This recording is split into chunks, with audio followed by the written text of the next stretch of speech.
The movie begins with a girl named Shelby getting ready. She's standing in front of the mirror, looking at herself while watching an influencer's video on her phone. After checking herself out in the mirror, she adjusts her wig and finishes getting ready. Shelby then meets up with her boyfriend, Cyrus. They've been in a relationship for several years, but things aren't going well. Cyrus doesn't want to be with Shelby anymore, but they're still stuck in the relationship. Shelby tends to be demanding and wants things to go her way. When she meets Cyrus, they start talking, but soon argue. Shelby says they shouldn't attend the wedding they've been invited to, but Cyrus insists they can't back out now, and they have to go. Their argument continues, but eventually the scene shifts to a group of friends, Dennis, Nikki, Brooke, and Maya, heading to their friend Ruben's wedding. Shelby, despite the earlier fight, is excited about the wedding because it's a chance for all the friends to reunite after a long time. Everyone is excited about Ruben's big day, and they even plan to throw a party the night before the wedding to celebrate. The friends are traveling from different places, some flying in, to make it to Ruben's house for the event. Ruben himself is also excited, and he's preparing to host his old friends, including one friend, Forbes, who had a complicated past with the group. Forbes was once a close friend, but he was expelled from college after a fight broke out between Dennis and Nikki, which got out of hand. Since then, Forbes hasn't been in touch with anyone from the group. But now, he's been invited to the wedding, and everyone is looking forward to seeing him again. Forbes has always been known as the game guy because he loved bringing new games to parties, and everyone used to enjoy those moments together. Forbes comes to Ruben's wedding, bringing along a strange game that he's excited to share. As the friends sit together catching up, they eagerly ask him about the game he brought. Forbes proudly explains that he and his team have been working on this game for 5 years, and many people have played it, finding it incredibly unique and exciting. He pulls out a suitcase containing a large device and tells everyone that instead of explaining it, they will need to experience the game firsthand to truly understand it. The game involves small devices, called polarizers, that everyone wears on their heads, connected by electric wires.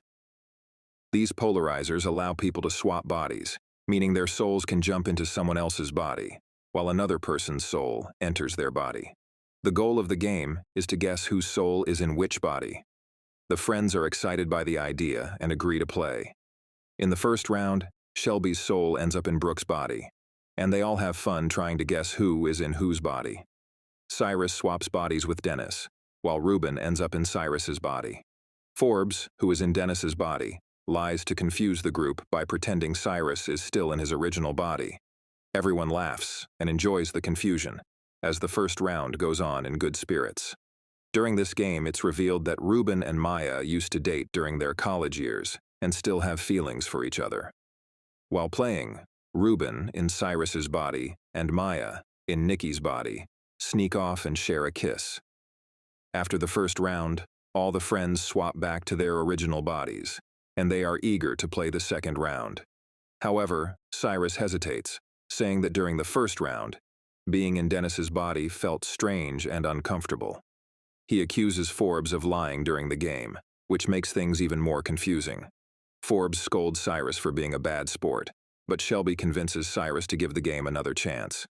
They agree to use a secret signal to let each other know which bodies they're in if they swap bodies again. With Cyrus agreeing to continue, Forbes warns everyone that this will be the last round because the device's battery is low, and it will take 24 hours to recharge. The second round begins, and this time, Shelby's soul enters Nikki's body. Shelby has always admired Nikki, as shown earlier when she was getting ready while watching Nikki's videos. Nikki is a successful social media influencer, and Shelby has always been inspired by her glamorous life. Shelby is excited to experience being in Nikki's body, as Nikki's posts quickly go viral, and she has a large following. Shelby has always felt insecure about herself, constantly comparing herself to others, especially Nikki, who is beautiful, confident, and a successful social media influencer. When Shelby finds herself in Nikki's body during the body swap game, she feels a rush of excitement and happiness. Looking in the mirror, she is amazed by Nikki's appearance and becomes even more impressed when she checks Nikki's social media, where every post gets instant attention and admiration. For the first time, Shelby feels like she's living the life she's always dreamed of. Meanwhile, Cyrus, who has swapped into Forbes's body, is searching for Shelby. He tries to use the secret signal they agreed on before the game to figure out where she is, but Shelby ignores it. She doesn't want to reveal that she's in Nikki's body because she's enjoying the experience too much. She loves the feeling of being admired, something she's never truly felt in her own body. As the game continues, Ruben's soul ends up in Dennis's body, and Brooke's soul lands in Maya's body. There has always been a lingering attraction between Ruben and Maya, and now, with Ruben in Dennis's body and Maya's soul in Brooke's body, that attraction sparks again. They slip away to the rooftop, where things get heated, and the two end up having sex while inhabiting the borrowed bodies. Downstairs, Cyrus, in Forbes's body, encounters Nikki, who is in Shelby's body. Nikki tries to keep the swap hidden, but as they talk, tensions rise. They kiss, but the moment quickly turns sour, leading to yet another argument between them. Both storm off, while upstairs, tragedy strikes. During their passionate encounter, Ruben, in Dennis's body, and Brooke, in Maya's body, accidentally fall from the rooftop and both die on impact. The horrific scene leaves the friends in shock and fear. Their bodies belong to someone else, but their souls are still inside them, leading to total confusion. Everyone starts panicking, not knowing what to do. They debate calling the police, but Forbes strongly objects. He insists that the device is incredibly expensive and cannot fall into the hands of the authorities. He is determined to protect the device at all costs, refusing to let it be confiscated. With Ruben's soul now trapped in Dennis's dead body, and Dennis's soul without a home, the group faces a dilemma. The only solution they can come up with is for Dennis to take over Ruben's body permanently.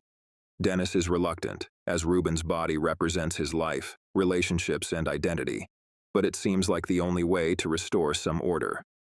Ruben, however, refuses, not wanting to give up his body. Amid the chaos, Cyrus tries to return to his own body, but Shelby, now in Nikki's body, is hesitant. She doesn't want to go back to her old life, filled with insecurity and doubt. She's lived as Nikki for a short time, but she feels more confident and accepted than she ever has before. As tensions rise, an argument breaks out, and in the heat of the moment, Dennis decides to call the police. Forbes panics and tries to flee the scene with the device. However, the group quickly realizes what he's up to, and they manage to catch him before he can escape. In a fit of rage, someone hits Forbes with a stick, knocking him unconscious. Now the only person who understands how to operate the device is Shelby. She had been paying close attention while Forbes set up the machine earlier, learning how it worked while he was taking Polaroid photos of everyone. With Forbes out of commission, all eyes turn to Shelby, who is now the only one who can potentially fix the situation and return everyone to their rightful bodies. At this point, everything has spiraled out of control. Forbes is unconscious, and the only person who knows how to operate the device is Shelby. Cyrus, desperate to return to his body, pleads with Shelby to swap everyone back. However, Shelby refuses. She enjoys being in Nikki's body too much, relishing the power and confidence it brings her. Shelby tells Cyrus she's not going back to her old life, and she threatens Nikki, who is stuck in another body. Shelby warns Nikki that if she tries to fix the swaps, she will destroy Nikki's social media career by posting damaging content. Nikki finds a way to wake Forbes up, and after much difficulty, he regains consciousness. Despite Forbes' willingness to help, Shelby still refuses to swap everyone back. She reveals her plan to Cyrus. She wants to remain in Nikki's body, and she suggests that Cyrus take over Ruben's body. Since Ruben's soul has died after the fall, his body is now a blank slate. Shelby promises Cyrus that they can both start new lives, with her in Nikki's body and him in Ruben's. After much persuasion, Cyrus reluctantly agrees to the plan. But Nikki has a plan of her own. Remembering that Shelby is now in her body, and knowing her severe allergy to peanut butter, Nikki decides to use it to her advantage. She sneaks some peanut butter into Shelby's mouth, causing an allergic reaction. As Shelby's health rapidly deteriorates, Cyrus panics, and the group scrambles. Nikki demands that Shelby swap everyone back to their original bodies before it's too late. Time is running out. Shelby needs immediate medical attention, or she could die from the reaction. Meanwhile, the police are on their way and are expected to arrive in 20 to 25 minutes. With Shelby's condition worsening, the pressure mounts. The group still can't agree on whether to swap everyone back or follow through with Shelby and Cyrus's plan to take over new bodies. Amidst the chaos, the police finally arrive and break up the fighting. During the commotion, someone manages to grab the device, but it's unclear who has control of it as everything spirals further. The next day, Beatrice, Frobe's sister, shows up at the scene, furious, after hearing the news of what happened. She confronts what she believes is her brother, Frobe's, sitting in a chair. However, when she begins yelling at him, it's revealed that the person in Frobe's body is Dennis. Beatrice, now in a state of rage, uncovers a shocking truth. Forbes had swapped bodies with Beatrice before the party. Beatrice, who had always harbored a grudge against Dennis and Nikki for getting Forbes expelled from college, had come to the party in Frobe's body to seek revenge.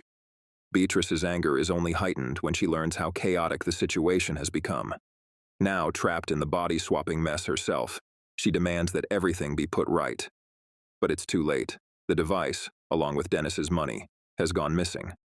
Shelby visits Cyrus, who is now in jail after the chaotic events of the night. Cyrus begs Shelby to help get him out, but Shelby coldly refuses, telling him that he deserves to stay there after all the trouble he's caused her. She leaves him behind, walking away free, still in Nikki's body. In the final twist, it's revealed that Nikki's body now houses Beatrice, who has successfully escaped with the device and Dennis's money. Beatrice has achieved her goal of revenge and vanish, leaving the others trapped in the consequences of their decision.